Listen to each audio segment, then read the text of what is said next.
So hi, I'm Zoe. I'm from Atoll Marine Centre. We're based in Laviani.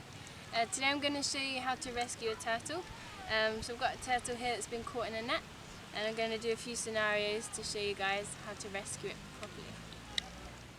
So the main turtles that you'll find in the nets will be olive ridleys, and most of them will be female. The reason they get caught in the nets is because they're out in the open sea and it's a little bit of shelter for them. There's often some food living in there as well, like fish, that might attract them to the nets. So when turtles are caught in nets, they can be there for a number of weeks.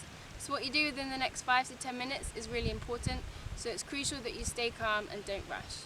So when taking the turtle out of the water, it's really important that you lift the turtle out of the water by itself and you don't pull the net up. So the nets can be really small, so it's really easy to just take the turtle out. If the nets are really large, you might have to go in and cut the net around the turtle. Make sure you leave the net still on the injuries, as this might be crucial later on. So next you need to look at the injuries. So if there's any bones showing, if it's bleeding, if there's any broken bones, it needs medical attention.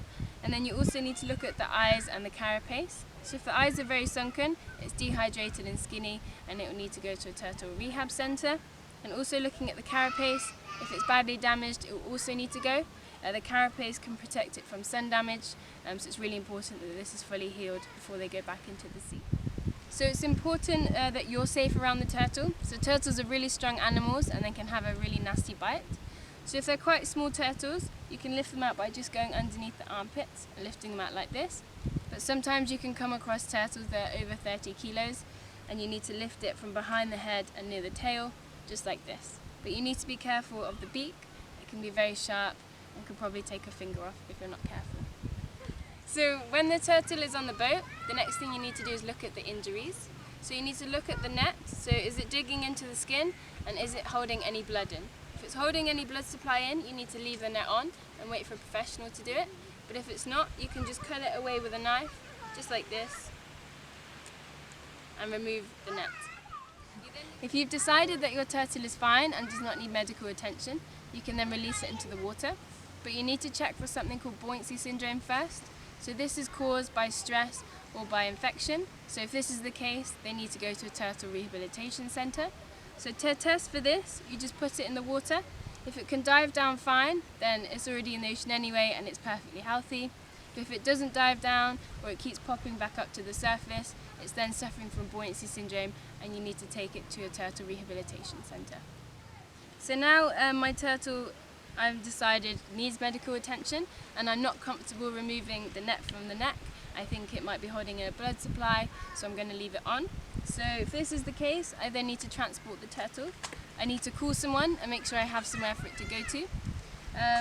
To transport it, you need a towel. It's better if it's wet. And you can just wrap the turtle up in the towel. So if you keep the head out, you can put the fins on the back as long as they're not too damaged. You can wrap it up like this and make sure the towel stays wet so it doesn't dry out. If it's really strong and it's struggling a lot, you can cover the eyes, but make sure that the nostrils are free, otherwise it won't be able to breathe. If the turtle is small enough, you can put it in a small polystyrene box. This is perfect. It means they won't injure themselves in the box and they can stay calm in there. So whether you've released the turtle or whether it needs medical attention, it's really important that you collect data. The data that's needed is the gender of the turtle, the species of the turtle, the location you found the turtle, the details of the net, and also how many turtles were caught in this net. All of this information is really important so we can help gauge where the nets are coming, where there might be more turtles found, and also where the turtles and the nets have come from. If you've collected data on your release, please send it to either Atoll Marine Centre or Olive Ridley Project. So depending on where you find your turtle, it depends which turtle rehabilitation centre you send it to. In Malé, you have Marine Savers. In Bar Atoll, you have Marine Savers and Olive Ridley Project. And in Laviani, you have Atoll Marine Centre. Marine Savers and Atoll Marine Centre have boats that they can come and collect your turtle, but Olive Ridley Project is more accessible by seaplane. So thank you for watching our guide on how to rescue an injured turtle. If you have any questions or any turtle-related matters you'd like us to answer, please email us on marine@nifarajuvenile.org.